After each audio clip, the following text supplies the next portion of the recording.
Hi everybody, Emily Chamel here for Hip Kit Club, and in today's video we are looking at how I use the sketch, so stay tuned!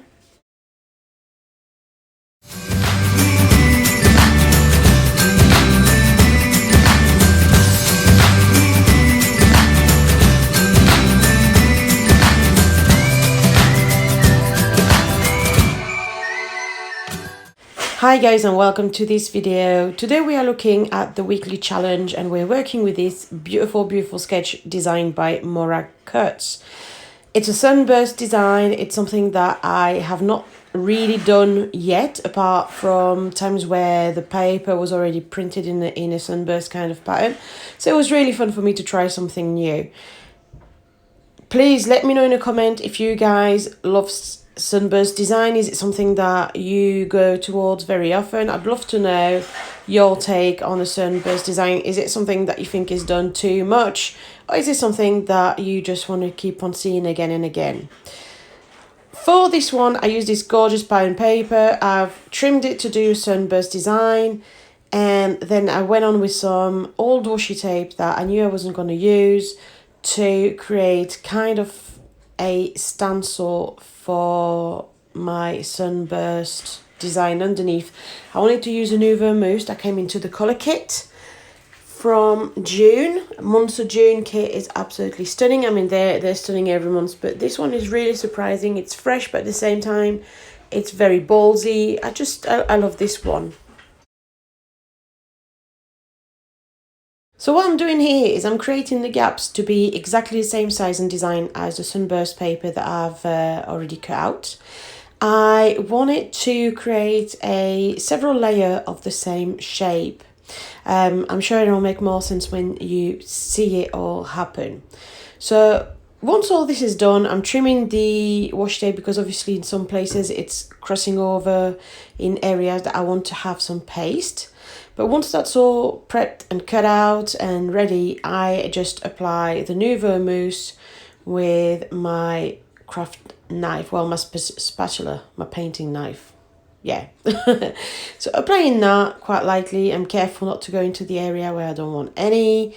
And it has a shimmery effect, almost gold, depending how you see the light. It's yellow, but it has a bit of a gold tinge that is really cute.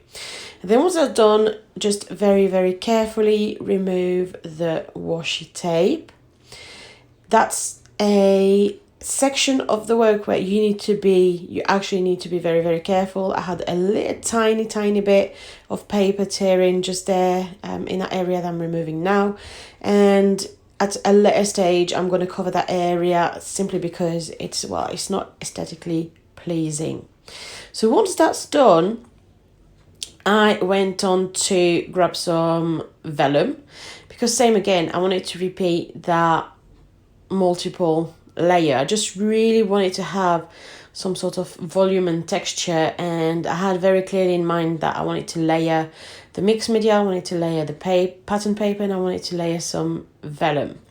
It keeps the layout very breezy and very beautiful.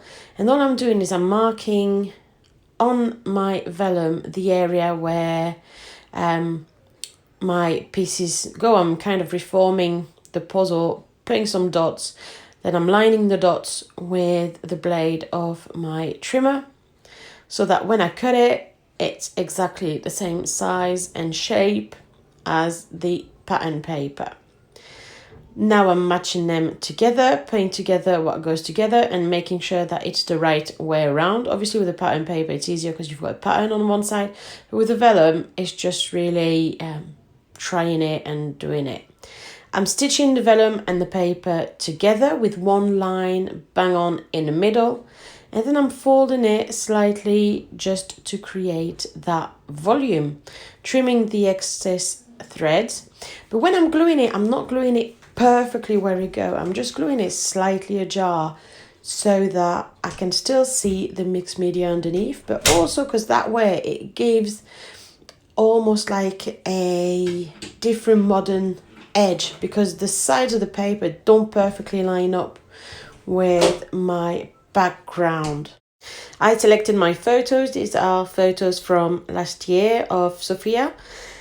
they just were some of the most summary photos I had, and they work so well with these pattern papers and these colours.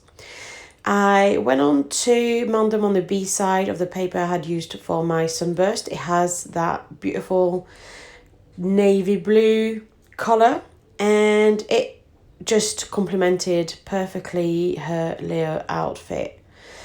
I distress the edges and then I go on to mount them onto my layout. So I'm using double-sided sticky foam pad. I'm double layering it because my sunburst is quite voluminous. And then I'm placing it directly onto my layout.